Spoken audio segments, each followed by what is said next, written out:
everyone. Welcome to this episode of Lit Tea Talk, where we discuss all things tea and reading. Joining me today is Nicole Wilson, the resident tea nerd for Tea for Me blog. She's been writing about her love of the leaf since 2008. Her writing has been featured in the World Tea News, the Tea Daily, and Tea Journey.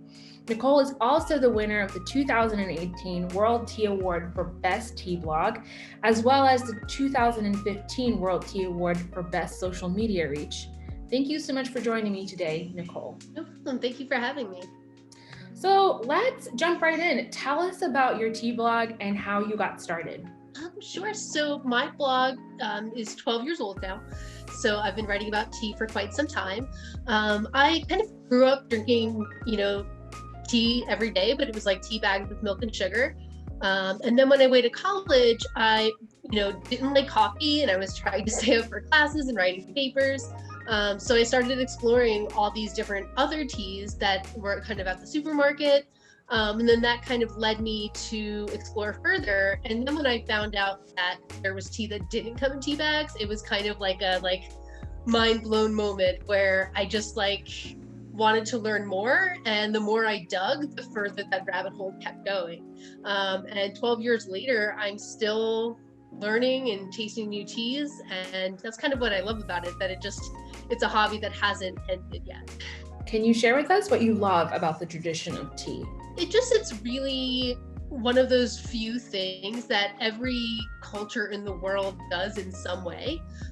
They all are different, but tea kind of is a connecting thread throughout the world, and so much of world history also revolves around tea that I don't think really many other foods or beverages kind of have that power.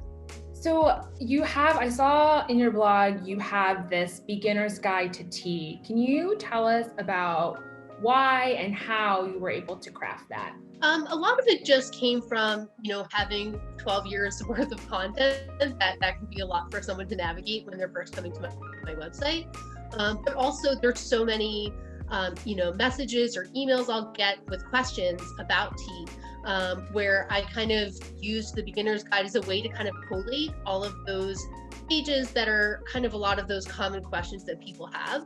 That way there's kind of like a hub for them to dive in from. So I know that you're involved in a tea teacher training. Can you tell us a little bit about that? It kind of started with, I was asking for advice in just a group for bloggers. And it's kind of hard to come up with your title of what you do.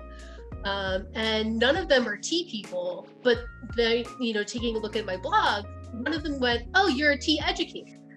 And it just was kind of that light bulb moment for me that I never thought of myself that way. But really, that's what I had been doing with my blog all along, was educating people about tea. So at that same time, Suzette Hammond, who runs Being Tea, which is like a tea education program, was launching a certification for tea teachers. And I just felt like it was kind of meant to be that right when she launched that program was when I was kind of changing the way I thought about myself. And I thought it was a really great way to kind of expand my own capabilities, and that I would like to, be able to teach more classes. So I thought it was a perfect fit there. Are there any classes that you teach now, or is it just really being built out of what you're teaching through your blog? I've taught classes previously. In 2019, I taught a class on Phoenix Oolongs at the Chicago Tea Festival. Of course, since then, the world's a bit different, where we're not really doing anything in public right now. But, I felt like this teacher training, especially taking the opportunity of, we're all stuck at home, to take that time for personal development, so that once things do hopefully go back to normal, I'll be kind of ready and prepared to be able to start offering more classes.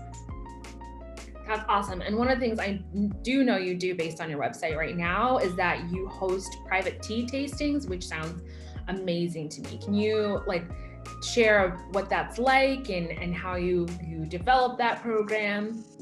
Sure. So generally it's kind of just a one-off thing for, say, a corporate group, where they might just want enrichment for their employees.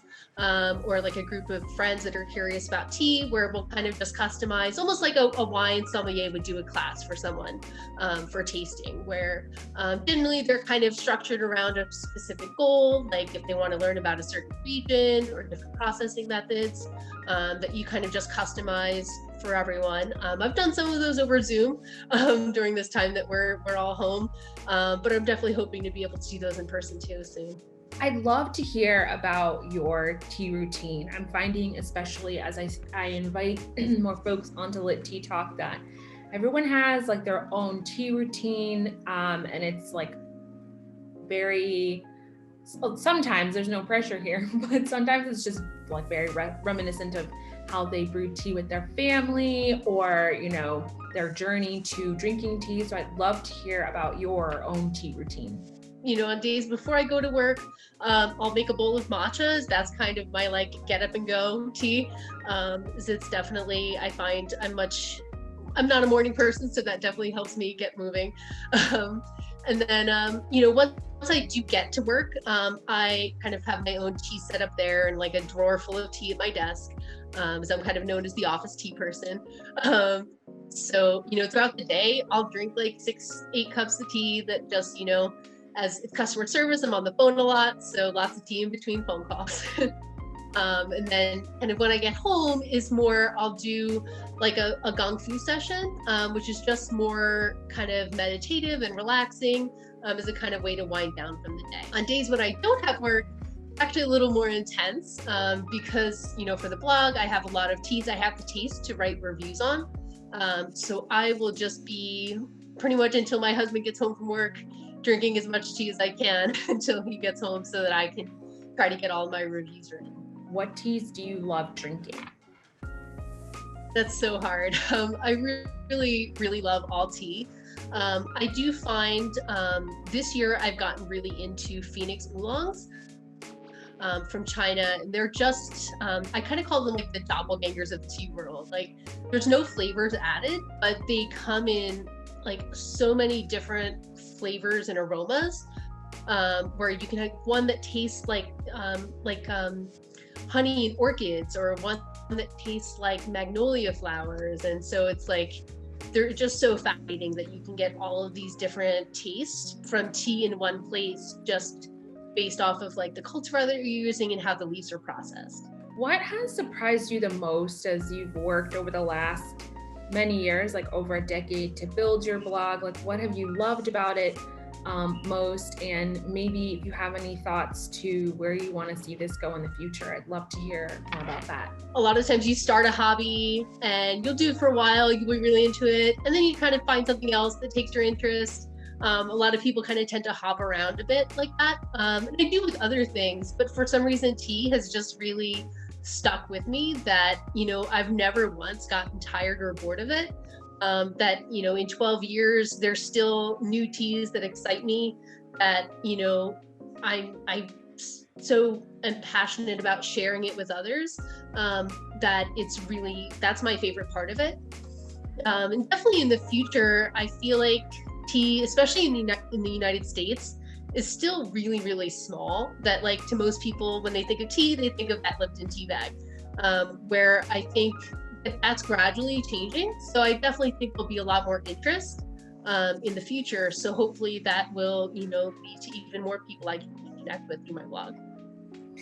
I completely agree with that. And I really think that having, you know, tools in your kit, like being able to be a teacher, a tea teacher, is invaluable, because my own journey to tea was like kind of rocky and just started off as a replacement to coffee.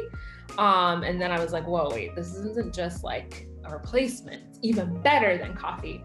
And then that's how my own obsession started. So I think that's really awesome that you're spending that time, this